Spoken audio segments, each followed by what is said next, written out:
অৱশেষত হাৰ মানিবলৈ বাধ্য হ'ল ছিংগাপুৰ আৰক্ষীয়ে। নমস্কাৰ বন্ধু বান্ধৱীসকল, নতুন এটা ভিডিঅ'লৈ আপোনালোকক আটাইকে স্বাগতম জনাইছোঁ।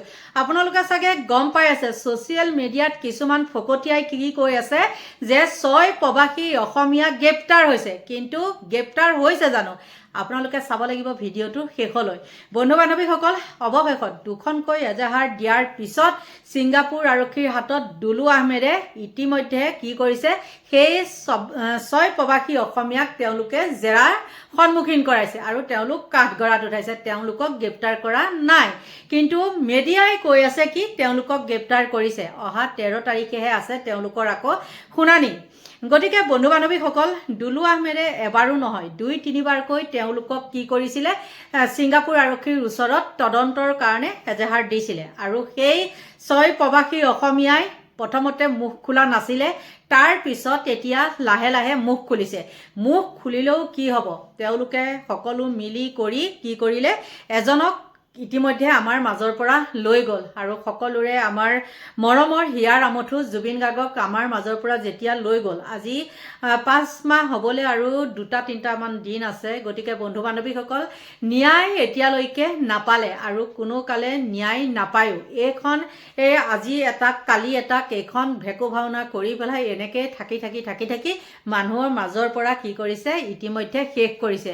মানে জুবিন গাৰ্গৰ ন্যায় নামত এতিয়া চলি আছে কি আপোনালোকে জানেই, যোনে ন্যায় কাৰণে মাত মাতে বা ন্যায় হকে কোনোবাই যদি মানে দাবী কৰে যে ন্যায় পাবই লাগিব, তেতিয়া তেওঁলোকক কিছুমান ভুৱা গোচৰ জাপি দি পেলাই সুমুৱাই থৈ দিয়ে বা সমাজৰ পৰা কিছুমান এলাগী কৰে। আৰু ইতিমধ্যে আপোনালোকে সকলোৱে গম পাইছে, কিছু লোকে মুখ খোলে আৰু কিছু লোকে মুখ নুখোলে। বাৰু যি কি নহওক, দুলু আহমেদ প্ৰথমটো হেৰিত মানে সফল হৈছে বুলি ক'ব পাৰি। ন্যায় পাওক নাপাওক, কিন্তু তেওঁ এজাহাৰৰ ভিত্তিতেই কি হৈছে, সেই 6 প্ৰৱাসী অসমীয়াক তেওঁলোকে মাতি আনিছে আৰু কাঠগড়াত থিয় কৰাই পেলাই সোধ-পোছ কৰিছে। আমি চকুৰে নেদেখো, চকুৰে দেখি থকা অৱস্থাতে আপোনালোকে দেখিলে নহয়নে, আৰু চকুৰে নেদেখো সৌ বিদেশত গৈ পেলাই আমি কিবা কৰিব পাৰিম জানো? কিন্তু সেই দুলু আহমেদে নিজা খৰচত গৈ পেলাই তেওঁ মানে তেওঁৰ লগত, জুবিন গাৰ্গৰ লগত তেওঁ কোনো হেৰি নাছিলে, তেজৰ সম্পৰ্ক নাই, কোনো নাই, কিন্তু তেওঁ আছিলে এটা ভাল সম্পৰ্ক আৰু সেইকাৰণে প্ৰথমজন বুলি ক'ব লাগিব, সেই দুলু আহমেদে গৈ পেলাই তাত গোচৰ তৰিছিলে। বন্ধু বান্ধৱীসকল, দুলু আহমেদে আজি সুন্দৰকৈ কথাখিনি কৈছে আৰু বহুতে ক'ব বিচাৰে যে এয়া হ'ল মানে ৰাজনীতি, কিন্তু দুলু আহমেদ বাৰু কোনোবা ৰুলিং চৰকাৰৰ তলত আছে নেকি, বা তেওঁ দলটো কোনোবা কংগ্ৰেছৰ দল বা কোনোবা বিজেপি দল তেনেকুৱা আছে নেকি? তেওঁ দলটোত একোৱেই নাই, হয়নে নহয়? তেনেকুৱা এটা দলৰহে তেওঁ প্ৰাৰ্থী মানেনো কি আৰু কি ক'ম নোৱাৰো, তেওঁ নিজ মুখেৰে সুন্দৰকৈ আপোনালোকক বুজাই কৈছে। গতিকে এটা কথা ভাল লাগিছে, তেওঁৰ কাৰণে আজি মুখ খুলিবলৈ বাধ্য হৈছে, হয়নে নহয়? সেই 6 প্ৰৱাসী কালপিতকেইটাই মুখ খুলিবলৈ বাধ্য হৈছে। এইফালেতো এইকেইটাতো বাৰু আছেই, এইবিলাকৰ আজিকালি কি জানেনে, নাম ল'বলৈ ঘিণ লাগে। আৰু সঁচাকৈ এতিয়াও ময়ো মানে আঁতৰি আহিছোঁ, মানুহৰ দেখিছোঁ ন, মানুহৰ ভাৱ ভংগী ধাৰা দেখিছোঁ, তেওঁলোকৰ জুবিন ফেন ক্লাবৰ তেওঁলোকৰ সেই নতংকীবিলাকো দেখি আছোঁ। গতিকে আৰু কিছু এচামে কৈ আছে কি বোলে নতুন চিনেমাৰ কাৰণে বোলে তেওঁলোকে যা যোগাৰ কৰিছে। হাই বিধাতা, কিনো ক'ব আৰু, ক'লেওহে লাগে জগৰ, নক'লেওহে মানে নোৱাৰো, মানে কিবা ফটামুখ, মানে কি ক'ব আৰু। আকৌ তেওঁলোকৰ নতুন চিনেমাৰ পৰিকল্পনা কৰিছে, যি কৰে কৰি থাকক, কিন্তু আমাক চিনেমা নালাগে দেই, আমাক লাগে জুবিন গাৰ্গৰ ন্যায়হে। এতিয়া জুবিন গাৰ্গ ঢুকোৱাৰ পিছত প্ৰথমটো তেতিয়াতো পূজাতেতো ঢুকাইছে নহয় জানো, সেই পূজা কেনি গ'ল, বিহু কেনি গ'ল, বিহুটোতো বাৰু এই মাঘৰ বিহুটো যিকোনো এটা হেৰি কৰি পেলাই খেদাবই লাগিব, নিয়ম নহয়নে? আৰু লাহে লাহে তেওঁ আমাৰ মাজৰ পৰা কি কৰিছে, মানে মানুহবিলাকে পাহৰাবলৈ চেষ্টা কৰিছে এচাম ধুৰন্ধৰে, আৰু সেই ধুৰন্ধৰ যাকে কিন্তু একদম তেওঁলোকে ছ'চিয়েল মিডিয়াত পূৰা দৃষ্টিগোচৰ কৰি আছে, কোনে কি কয় কোনে কি নকয়। কিন্তু যিয়ে নহওক, দুলু আহমেদ এক ঢাপ হ'লেও তেওঁ আগবাঢ়িছে। ন্যায় পোৱাব পাৰে নোৱাৰে আপোনালোকেতো জানেই, আজিকালি চব টকাৰ খেল, কোনো এইবিলাক মানে আৰু কি ক'ম আৰু। যিয়ে নহওক, আপোনালোকে নিজ মুখেৰে শুনক তেওঁলোকৰ কথাখিনি। ছিংগাপুৰৰ কৰনাছ আদালতত হাজিৰ হ'বলৈ বাধ্য হ'ল 6 প্ৰৱাসী অসমীয়া। শুনানিত উপস্থিত থাকিল জুবিন গাৰ্গৰ পৰিয়ালৰ লোকো। জুবিন গাৰ্গৰ হত্যা আৰু ন্যায় প্ৰদানৰ বাবে যুঁজি অহা দুলু আহমেদে প্ৰাতঃ টাইমৰ সৈতে দিয়া এক আছুতীয়া সাক্ষাৎকাৰত এনেদৰে কয়। দাদা নমস্কাৰ, মই প্ৰাত টাইমৰ পৰা খনীন্দ্ৰ কলিতাই কৈছিলো। হয় নমস্কাৰ।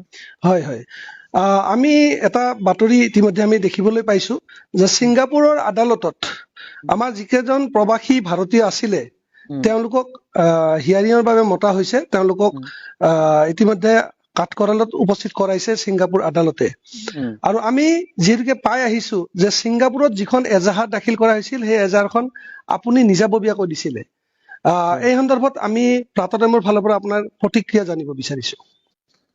মই উত্তৰ দিয়াৰ পিছতেই মোৰ গোচৰ পঞ্জীয়ন হৈ তদন্ত আৰম্ভ হৈছিলে। হয় আৰু সেই তদন্তৰ প্ৰক্ৰিয়া হিচাপে ধৰি লওক আদালতত শুনানি আৰম্ভ হৈছে। হয় আৰু ইতিমধ্যে শুনানি পৰ্ব সমাপ্ত হৈছে হয় যোৱা পৰহি। হয় এতিয়া অহা 13 ফেব্ৰুৱাৰী তাৰিখে শুনানি মানে যিটো জাজমেণ্ট ডেলিভাৰ কৰিব হয় আৰু হয় হয় জাজমেণ্টটো ৰিজাৰ্ভ ৰাখিছে। হয় হয় গতিকে 13 তাৰিখৰ ভিতৰত আপোনালোকে 13 তাৰিখে গম পাই যাব যে জুবিন গাৰ্গৰ যিটো হত্যাৰ গোচৰ হয় সেইটো ছিংগাপুৰত চলিব নে নচলে। হয় হয় কিন্তু আচৰিত লাগিল যিটো সময়ত চৰকাৰখনে ন্যায় দিব বুলি কৈ আছে হয় সেইখন চৰকাৰে ছিংগাপুৰৰ গোচৰত কোনো অধিবক্তা নিয়োগ নকৰিলে। যে এই হত্যাৰ গোচৰ এইটো হত্যাৰ গোচৰ আছিল, ইয়াত 5 গৰাকী গ্ৰেপ্তাৰ হৈছে, এতিয়ালৈ বৰ্তমান জেলত আছে এই ইয়টত থকা 16 গৰাকীৰ ভিতৰত। হয় কোনো ধৰণৰ চৰকাৰৰ পদক্ষেপ নাই। তাৰমানে চৰকাৰখনে জুবিন গাৰ্গক ন্যায় দিব বিচৰাই নাই। হয় হয় গতিকে তথাপিও যিহেতু মোৰো গোচৰ আছে আৰু পৰিয়ালৰ লোকো গৈছে হয় আদালতত, হয় গোটেই আপোনাৰ শুনানি ইতিমধ্যে হিয়াৰিংটো হৈ গ'ল, হয় শুনানি পৰ্ব সমাপ্ত হ'ল। এতিয়া কেৱল যিটো জাজমেণ্ট সেইটো অহা 13 তাৰিখে ৰাজহুৱা কৰিব। আমি আমাৰ দৰ্শকসকলৰ ফালৰ পৰা আমি আপোনাৰ পৰা জানিব বিচাৰিম, যিহেতুকে আপুনি ছিংগাপুৰত সশৰীৰে গৈ উপস্থিত হৈছে, তাৰ যিটো পৰিৱেশ আপুনি অধ্যয়ন কৰিছে, তাৰ প্ৰশাসনৰ লগত আপুনি যোগাযোগ কৰিছে, তেনে এটা অৱস্থাত আপুনি অন্তিম অৱস্থাত কেনেকুৱা এটা ৰিজাল্ট ওলাব বুলি আপুনি চাওক, প্ৰথমৰ পৰা মই 3বাৰ গলো এতিয়ালৈ, আৰু মই যেইবাৰে গৈছো আপোনালোকে ছচিয়েল মিডিয়া বা সংবাদ মাধ্যমত গম পাইছেই, সংবাদ মাধ্যম যোগে। হয় প্ৰথমৰ পৰা ছিংগাপুৰ পুলিচে সেই পানীত ডুবি মৃত্যু হোৱা বুলি যিটো কৈ আছে হয় এইটো যোৱা 14 জানুৱাৰীতো একেটাই কথা কৈছিলে। তাৰ মাজতো 3বাৰকৈ ক'লে এতিয়ালৈ। হয় মই 2বাৰকৈ গোচৰ দিলো, আপোনালোকে গম পায়। এবাৰ মই 15 অক্টোবৰত দিলো হয় আৰু এবাৰ মই 2 হেৰিত দিলো, যোৱা ডিচেম্বৰত দিলো। হয় মই কৈছো যে ডুবি মৰাৰ আঁৰত ৰহস্য আছে, গতিকে তদন্ত কৰিব লাগে আকৌ ভালদৰে। এইটো 2বাৰ মই ছেকেণ্ড গোচৰটো দিলো। হয় কিন্তু মই যি ধৰণে ধৰি লওক 2বাৰকৈ যাই গোচৰ দিছো, আৰু সেই ধৰণে চৰকাৰখনো ক'ব লাগিছিলে।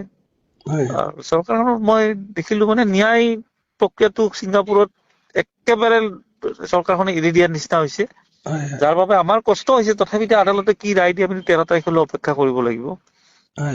বহুতে ক'ব বিচাৰে এয়া হেনো আপোনাৰ ৰাজনৈতিক উদ্দেশ্য প্ৰণোদিত এটা পদক্ষেপ বুলি ক'ব বিচাৰে, কিন্তু আপুনি বাৰে বাৰে ছচিয়েল মিডিয়াত জনাই আহিছে যে আপুনি এগৰাকী অসমীয়া হিচাপে, জুবিন গাৰ্গৰ এগৰাকী শুভাকাংক্ষী হিচাপে আপুনি এই পদক্ষেপ লৈছে।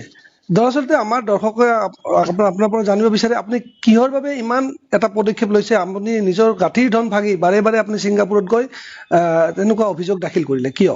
প্ৰথম কথা চাওক, জুবিন গাৰ্গৰ এই যিটো ন্যায় প্ৰক্ৰিয়া তেখেতৰ হত্যাৰ পিছত আৰম্ভ হৈছে, মই সেই সময়খিনিত মই গোচৰ নিদি মই কেতিয়া 10 বছৰ পিছত দিলে ভাল হ'ব নেকি? নে গোচৰটো শেষ হৈ যোৱাৰ পিছত দিলে ভাল হ'ব? এতিয়া একাংশই ক'ব বিচাৰিছে যে ৰাজনীতি কৰি, কি ৰাজনীতি? মই নিজে বুজি নাপাওঁ কি ৰাজনীতি। কি TMCৰ চৰকাৰ হ'ব নেকি অসমত? আৰু আহি গ'ল ইলেকশ্যন খেলা। মইতো 2টাকৈ বিধানসভা খেলিছো, 3 নম্বৰ বিধানসভা খেলিম। তাত জুবিন গাৰ্গৰ হত্যাৰ ন্যায়ৰ লগত কি সম্পৰ্ক আহিল? মই কি জুবিন গাৰ্গৰ নাম লৈ কিনে প্ৰচাৰ কৰিম নেকি? জুবিন গাৰ্গৰ হত্যাটো যিখিনি সময়ত হৈছে সেইখিনি সময়ত নিৰ্বাচনটো আহিছে, সেইকাৰণে ক'ব চান্স পাইছে। আজি নিৰ্বাচন নহলে নকলে হয়, কাৰণ মইতো কোনো ডাঙৰ দল এটাত নাই, মই TMC দলত আছো।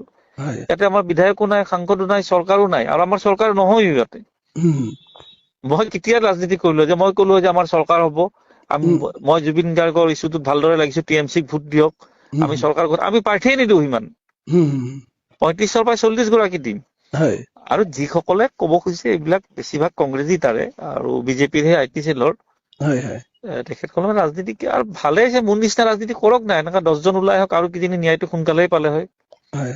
মই যদি ৰাজনীতি কৰিছো, কি বেয়া কৰিছো মই? তেনেকুৱা ৰাজনীতিক লাগে নে নালাগে অসমৰ ৰাইজক? নিশ্চয় লাগে। হয়নে নহয় কথাটো? নিশ্চয় নিশ্চয়। যে জুবিন গাৰ্গৰ হত্যাৰ গোচৰলৈ মই যদি নিজে খৰচ কৰি 3বাৰকৈ ছিংগাপুৰৰ কাৰণে ন্যায় বিচাৰিছো আৰু তাত যদি মই সঁচাকৈ ৰাজনীতি কৰিছো, মোৰ নিচিনা ৰাজনীতি সকলোৱে কৰক বুলি কৈছো। বিধায়ক বিলাকে কৰক, হয়, মন্ত্ৰী সাংসদ বিলাকে কৰক। এই ক্ষেত্ৰত মই আপোনাৰ পৰা জানিব বিচাৰিম, যিহেতুকে আপুনি জুবিনদাৰ ন্যায়ৰ ক্ষেত্ৰত আপুনি যুঁজি আছে আৰু এটা পৰিয়াল, যিটো পৰিয়ালে অসম চৰকাৰৰ পৰা ইতিমধ্যে বহুত সা সুবিধা লাভ কৰিছে, সেয়া হ'ল শ্যাম কানু মহন্তৰ পৰিয়াল। আৰু তেওঁৰ যিজন ককায়েক ননীগোপাল মহন্ত, আমাৰ সন্মানীয় গুৱাহাটী বিশ্ববিদ্যালয়ৰ উপাচাৰ্যৰ এখন গুৰুত্বপূৰ্ণ এখন আসনত তেওঁ অধিষ্ঠিত হৈছে। তেওঁৰ বিৰুদ্ধে আপুনি মাত মতাৰ বাবে আপোনাৰ ওপৰত মানহানি মোকৰ্দমা পৰ্যন্ত তেওঁ কৰিছে। 100 কোটি টকাৰ মানহানি কৰিছে। তেনেকা মানহানিৰ গোচৰ লাখ লাখ চলি আছে ইয়াতে। যদি গোচৰৰ ভয় দেখাই মোৰ মুখখন বন্ধ কৰিব লাগিছে, এইটো ভুল ভাবিছে। মইতো তাৰ পিছতো প্ৰতিক্ৰিয়া দি আছো। মানে অসমত সম্ভ্ৰান্ত পৰিয়ালৰ নামত তেখেতসকলৰ যিটো দালাল ৰাজ, সেইটোতো মই মুকলি কৰি দিছো। তাত মোৰতো ৰাজনীতি নাই। মানে এই পৰিয়ালটো হত্যাৰ গোচৰৰ লগত জড়িত, গোটেই সা সুবিধা পাইছে। গতিকে সেই পৰিয়ালটোক মই সমালোচনা কৰিছো, যাৰ বাবে মোৰ ওপৰত মানহানি। ইহঁতৰ এটা গ্ৰুপ এটা আছে, সম্ভ্ৰান্ত পৰিয়াল, মানে অসমৰ এটা গ্ৰুপ এটা আছে। তেখেতসকলে এনেকুৱা মানহানি গোচৰ দি ভয় খুৱাই ফুৰিছে। 100 কোটি টকাৰ মানহানি গোচৰ আজিলৈ ভাৰতবৰ্ষৰ খুব সম্ভৱ MS ধোনী ক্ৰিকেটাৰ তেওঁৰ ওপৰত কৰিছে। মানে তেওঁ কৰিছিলে কোনোবা এগৰাকীৰ ওপৰত। আমাৰ তেখেতসকল মানে দালালি পৰ্যায়ত তেখেতসকলৰ ইমান জিভাখন ডাঙৰ হৈ গৈছে, মানে কোটিৰ তলত কথাই নাপাতে দালালি। এইবিলাক গোচৰ চলি থাকিব, যাই থাকিব আদালতত। এইবিলাক মই ইমান খাতিৰ কৰা মানুহে নহয়। ঠিক আছে, মই এইখিনি আপোনাৰ পৰা জানিবলগীয়া আছিল, আৰু কিবা থাকিলে আপোনাক নিশ্চয় যোগাযোগ কৰিম। হয়, ধন্যবাদ। News desk report, Pratah Time Digital. বাধ্য হল 6 প্ৰৱাসী অসমীয়া। ক্ৰেজি মাংকি বুক কৰিছিল তন্ময় ফুকনে। বুধবাৰেও হাজিৰ হলহি অভিমন্যু তালুকদাৰ, পৰীক্ষিত শৰ্মা, ৱাজিদ আহমেদ আৰু ভাস্কৰ জ্যোতি দাস। ধাৰাবাহিকভাৱে 2 দিন ধৰি চলিল শুনানি। জুবিন গাৰ্গ নামৰ সত্তাটো আমাৰ মাজৰ পৰা হেৰাই যোৱাৰ 5 মাহ হবলৈ মাজত মাথো কেইটামান দিন। 4 ফেব্ৰুৱাৰী জুবিন গৰিমা 1 হোৱাৰ আজি 24তম বাৰ্ষিকী। বিবাহ বাৰ্ষিকীৰ দিনটোতেই ছিংগাপুৰৰ কৰোনাৰ্ছ আদালতত চলিছে জীৱন মৃত্যুৰ মাজৰ সময়খিনিৰ তদন্ত। কেনেকৈ আমাৰ আৱেগ মৰমৰ মানুহজন হেৰাই গ'ল তাৰ গুপুত তথ্যৰ সন্ধানত চলিছে ছিংগাপুৰৰ প্ৰৱাসী অসমীয়া কেইজনৰ ধাৰাবাহিক জেৰা। অসমত বৰমতা দেখুওৱা প্ৰৱাসী অসমীয়া কেইজনৰ ভিতৰত 14 জানুৱাৰীৰ শুনানিত ৰূপকমল কলিতাই সাক্ষ্য প্ৰদান কৰিছিল। তাৰ বিপৰীতে মঙলবাৰে কৰোনাৰ্ছৰ ধাৰাবাহিক প্ৰশ্নৰ সন্মুখীন হ'ব লগা হ'ল ধুৰন্ধৰ তন্ময় ফুকন, দেৱজিৎ হাজৰিকা, সিদ্ধাৰ্থ বৰা, প্ৰতিম ভূঞা, জিয়ালানচাঁদ নাৰ্জাৰী। হাৰ্থবগৰাকীক অন্তিম সময়ত মৃত্যুৰ মুখলৈ ঠেলি দিয়াৰ মূল অভিযুক্ত তথা সাক্ষী এইকেইটা। 8 ঘণ্টা জোৰা জেৰাৰ সন্মুখীন কেউজন প্ৰৱাসী। জেৰাৰ সময়ত এইটো তন্ময় ফুকনে স্বীকাৰ কৰিছে ক্ৰেজি মাংকি নামৰ য়টখন বুক কৰাৰ কথা। শুনানিৰ সময়ত সোধা হৈছিল সমগ্ৰ ঘটনাক্ৰম। বিৱৰি কৈছিল সমগ্ৰ ঘটনা। নিজক ধোৱা তুলসীৰ পাত সজাবলৈ আদালতত আপ্ৰাণ চেষ্টা কেউজন অভিযুক্তৰ। স্বীকাৰ কৰিছে জুবিন গাৰ্গক বিয়েৰ পান কৰোৱাৰ কথা। স্বীকাৰ কৰিছে জুবিন গাৰ্গ দুৰ্বল হৈ থকাৰ লগতে লাইফ জেকেট নিপিন্ধাকৈ পানীত নামি যোৱাৰ কথা।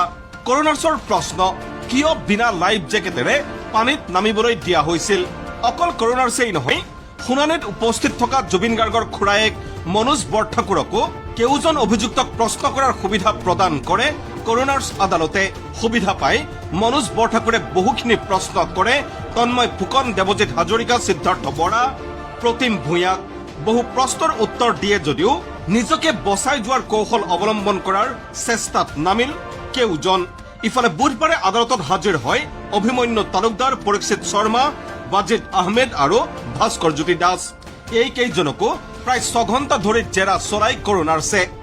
সমান্তৰালকৈ জেৰাৰ সন্মুখীন হয় মেৰিনা বিচৰ পোৰ্ট অফিচাৰ আলেকজেণ্ডাৰ ডিচুজা। সম্ভৱতঃ বুধবাৰৰ শুনানিয়েই হ'ব অন্তিম শুনানি। উল্লেখ্য যে পূৰ্বে ছিংগাপুৰৰ পুলিচ ফৰ্চৰ তদন্তকাৰী বিষয়া ডেভিড লিনে আদালতত লিখিত প্ৰতিবেদন দাখিল কৰিছিল, য'ত উল্লেখ কৰিছিল অত্যাধিক সুৰা পান কৰি পানীত নমাৰ কথা, যি কথা অসমৰ তদন্তত স্পষ্ট হৈছে। যদি বুধবাৰৰ শুনানি অন্তিম শুনানি হয়, তেন্তে পৰৱৰ্তী তাৰিখত আদালতে ঘোষণা কৰিব ৰায়। আৰু যদি ৰায়ত গাফিলতিত ধৰা পৰে ছিংগাপুৰ আৰক্ষীয়ে ফৌজদাৰী গোচৰ চলাই নিয়াৰ নিৰ্দেশ দিব পাৰে। আৰু তেনে পৰিৱেশ পৰিস্থিতি আহে যদি এই দগাবাজ প্ৰৱাসী অসমীয়া কেইটা গ্ৰেপ্তাৰ হোৱাৰ সম্ভাৱনাই অতি প্ৰবল।